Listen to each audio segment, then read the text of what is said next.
Yes. Where did that name come from? Yes. By the way, this is Minerva. Should I say the full name or just Minerva?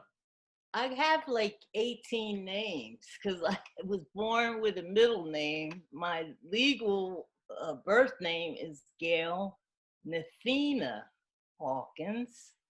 My father's name was Nathaniel. Love that name. And he was a how were they saying it when Kobe passed away? A girl dad. But he was a girl dad because he lost his son. Oh. So he named me after him. And or I lost my brother, put it like that. And so now they've been gone almost 50 years, and I really want to ask him, Ed, did you know about Athena and Minerva and the whole, wisdom and the mythology and everything? But I was a sickly child.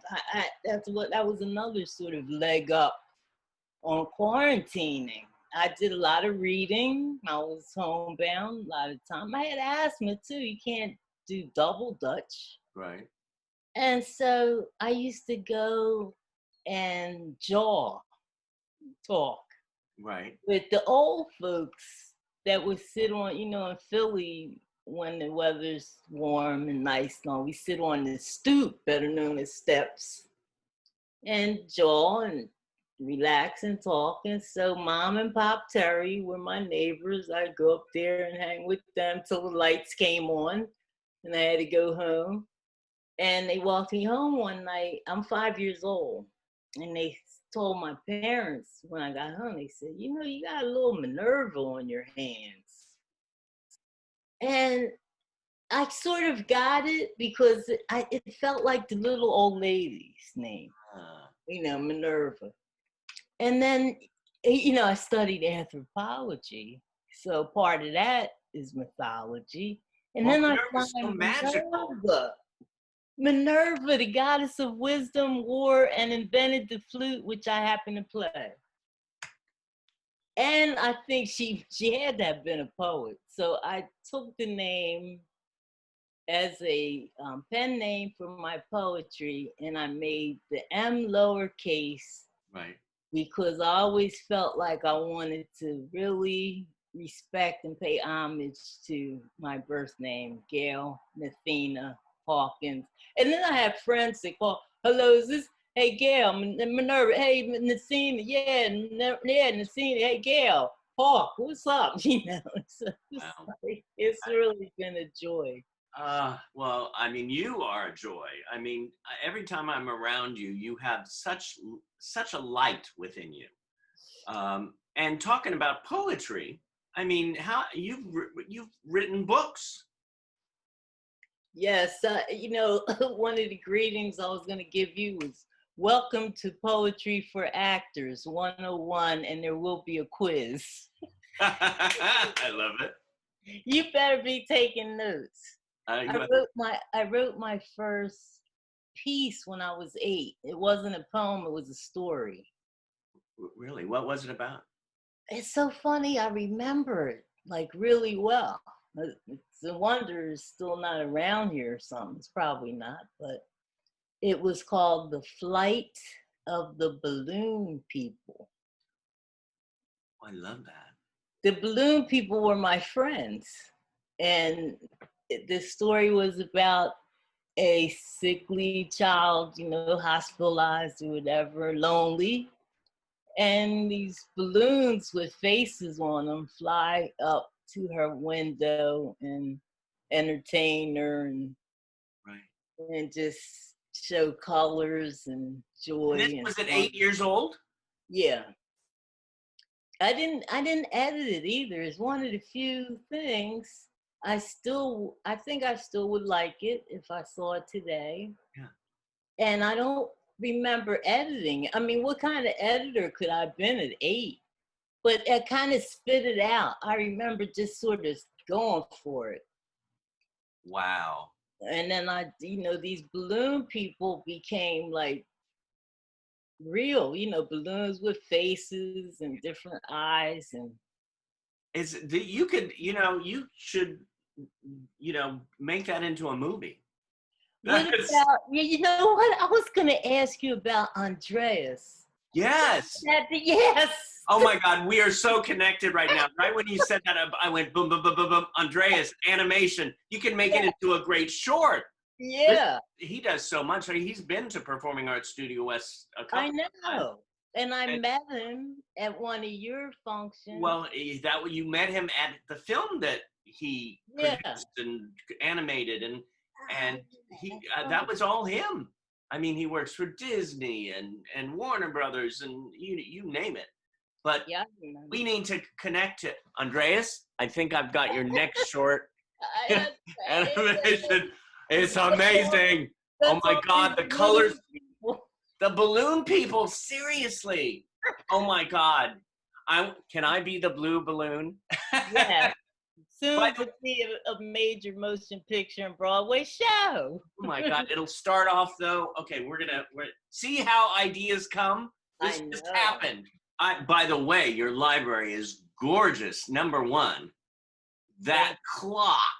Oh, I feel like I took something, how it's melting off. I love that. Where did you get it? It's like a trip. Oh, it's a find. I mean, since I've been home, I've been redecorating, discovering, getting books out of drawers, and filing stuff and typing stuff. Yeah. Because when I started writing, we typed on manual computers or nothing, longhand. Yeah. So I'm finding all this old stuff that I can type now. And so the clock was from my publicist. I had a publicist in San Diego, Mike Grunwald. And he hooked me up. And I had this book about Dolly anyway. Yeah. And I was in Portland at a screenwriters conference, and there was an agent interested in my work, and he had Dolly's estate as a client or some kind of connection there. And it just, all the magic, all the circle. No, wait. Now, what about that baseball up there?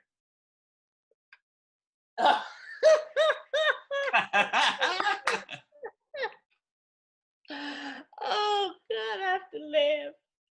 My dear departed sister, God bless her. Oh. She knew a guy on the Dodgers. Mm-hmm. And she said, do you want a baseball signed? And I said, yeah, I want it signed, but not by him. I want Tommy Lasorda to sign this. Because Tommy's our homeboy from Pennsylvania. Right. So, and I handled it and all this, and I didn't really play with it, but it's probably not a collectible. I don't know. I got Tommy. To you, it's collectible. Oh, yes. And it looks collectible. Really? So guess what? It's collectible. All right. I'll take it. But no one can collect it but me. No. This is special. I'm a baseball fan, too. I know a lot about Tommy Lasorda. So it all fits. By the way, not just poetry, but you write, you've covered many jazz greats. Oh, yeah, so much fun. And, I was young, so I probably couldn't have afforded those venues I was in. Lincoln Center. And I covered Miles Davis's return from retirement. And I think I need to check this. Yeah. I wonder if he's one of the few, if not only, entertainers that came out of retirement only once, or athletes or anybody. I think he only retired once, came out, and then that was it. We're still connecting here because our dear Alexander Tovar, who edits this wonderful show and does a theme song, he has his own music class. And he did a whole thing on Miles Davis. and you're like, you know, you connected to it. So I've got to like connect you two also, both of you. Yeah, that was fun. One of the well-known poets that we've worked with over the years, and I know him in New York, he was the quintessential biographer for Miles. Wow. Look at that. Look at And he just exudes energy just through that photo. oh, and it was the best experience. I sat behind Gato Barbieri. You know who that is? And I was like, that hat? And they also had a birthday party for him backstage at Lincoln Center. I went to that, and he was married to Cicely Tyson at the time. Oh, There was a you whole went to that birthday party? there was a whole bunch of media, but it was just so gorgeous. She was all in white, I think leather. He was all in black leather, Yeah. and then I think the cake kind of played off their look and so forth. Right. But you know, I like to read the inscription because it speaks to Miles. It speaks about Miles. Yeah. Quincy True. Oh, he did this on my birthday. This says May 19th, 1990. Wow. Wait a minute, is that 30 years? Oh my God. 90? Yeah. Yeah. I guess so. Oh my goodness. And it says, to Minerva, here's to the music of this great trumpet player and musician, to his uncompromising,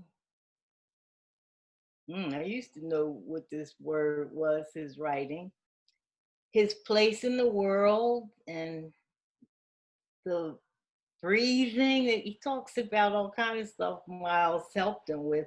And here's to you on your birthday, all the best of everything.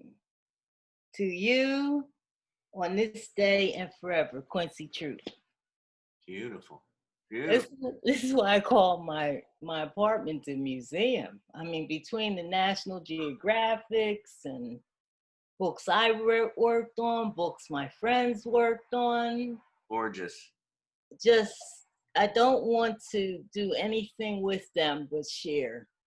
I don't want a yard sale thing or, yeah, you know, because it's history. It's that I touched too, you know. Yeah.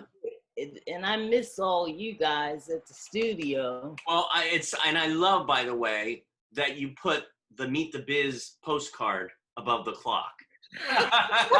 It's so apropos how time is melting. Time isn't melting; it's morphing.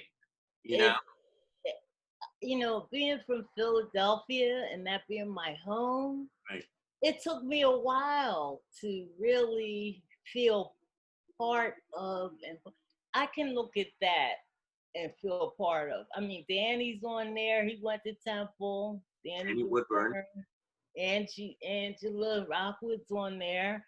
And she reminds me of back east because when she sees me, she'll say, "Hey, Minerva, what's the dealio? Or what's the dealio?" And that's the New York thing, as I recall. So yeah, the gang's all here. Gang's all here. Well, it's truly a family, isn't it? We're like a family. How many years have we known each other? I met you in 2004. Because that's when Wayne Cook sent me to Higher Value Conference. Okay. And I think you were, and then I started meeting up with you in Burbank at Joey Travolta's. Inclusion Films, yes. The Inclusion Films, that was a big part of my beginning. We got all those photos from those different workshops. And I finally had to move here. You know, when I first met you, I was living in San Diego. Mm-hmm. And then my mobility issues were such that, you know, I couldn't walk, much less move. But you're moving and walking now. Well, you know, I gotta say, because I've been in touch with colleagues and friends that are in physical therapy or other treatments, And, it's getting hard because I'm supposed to be in aquatic therapy right now. I'm not getting in the pool. And Right. so we're losing ground. Some of us are losing ground. I know a dancer that's in physical therapy for nerve damage, and it's getting scary. But I've been doing pretty good because when this started, I was at a good place. Do you think the creativity that you have keeps you breathing fuller? Like, Big time, big time. And that's where you guys come in because I wasn't born with this disability. I developed this in my 40s. And so all of the students and in my screenwriting classes that were vision impaired and so forth, they taught me a lot about quality of life issues, what's important, who's important. I mean, so many lessons. And, there have been days when I've wanted to say things like, uh, people that have struggled with disability wrote the book on social distancing, um, not being limited, right. things like that. And there's another part of me that wants to say, developing this disability in my spine has been one of the best things Yeah. that happened to me. I mean, because just not just meeting you guys and getting work done and so forth, but learning that I can't carry 50 pounds of books anymore, but I know how to do And different. you look at it in a positive light. You Yeah, look at it, yeah. nothing stopped. Yeah, I look at it in a positive light because, and then especially now, and that's another thing about people with disabilities. You want to know what's important? Talk to somebody that, has been in bed for 2 years. Or, I mean, I have a nephew now I'm worried about in Pennsylvania because he's in a nursing home. He's 44 years old. Oh. So it's kind of like, I got all this poetry and jazz and music and friends, and he was a football player at West Point. Wow. So you get that balance. Yeah. You get that centering. You get that okay. You get that validation too. Because pain is not visible. But there were days I wanted to wear a sign. I am in excruciating pain. I can't even take a shower today. Leave me alone, or it just, there's so much. And it's sort of like what's going to happen, I think, with the paradigms that are shifting now around Yeah. Yeah. social issues, race, etc. We got to peel a whole bunch of layers. Yeah. Peel a whole bunch of layers. The side effects of racism, self-hate. Hmm. One thing, why do people riot? Because they don't care, and somebody told them they don't care about them, or whatever. There are layers, layers, layers, layers, layers, Yeah. Yeah. and misrepresentations and all kind of stuff. And I'm very grateful for the work you, Gail, and Gloria, and people like that have done, because it really, people need that same kind of heart and mind to deal with Black people in America that have been here a very, very, very long time. And I've been putting up with this for so many decades. Mm. Decades. Mm-hmm. And now I'm like, if it ain't time now, jeez. And I think there's a lot of lessons that we can take from the disability community. Right. Right.